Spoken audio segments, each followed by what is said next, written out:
Hello everyone, it's time for another VoteMD.info video. Today I'm just going to give you some very quick political observations that I've noticed lately. I was watching the TV the other day during the news. That's the only thing that I watch on TV.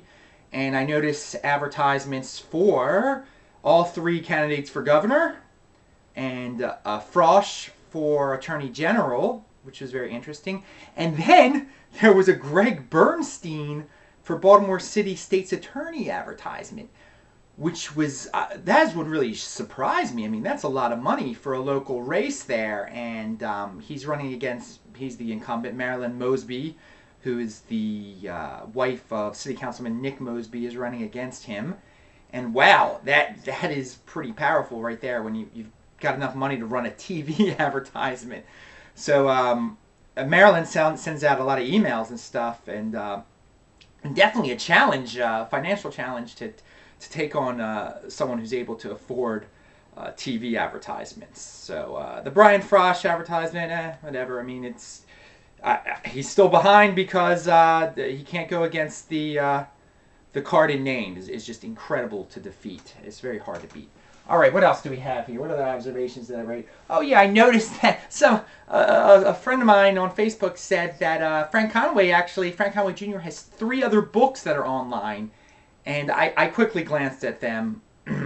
They're just as insane. Again, they're written much more recently.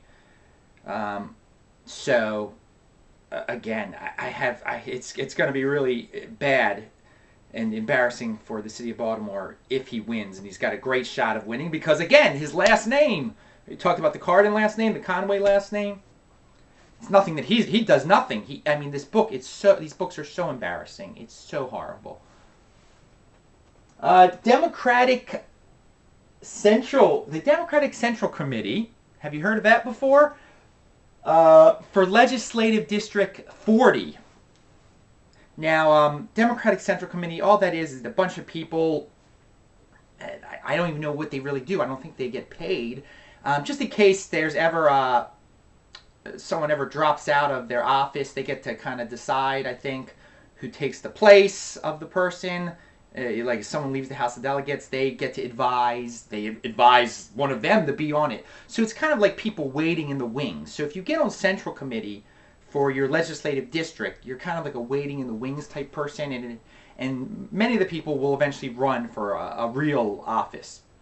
Well, anyway, I noticed that in the 40th district, one of the people who's running is named Tiffany Welch, who is this daughter, I believe, of Pete Welch, who's a city councilman, who is the son of Agnes Welch. And all of them are actually running for state central, whatever the heck it's called.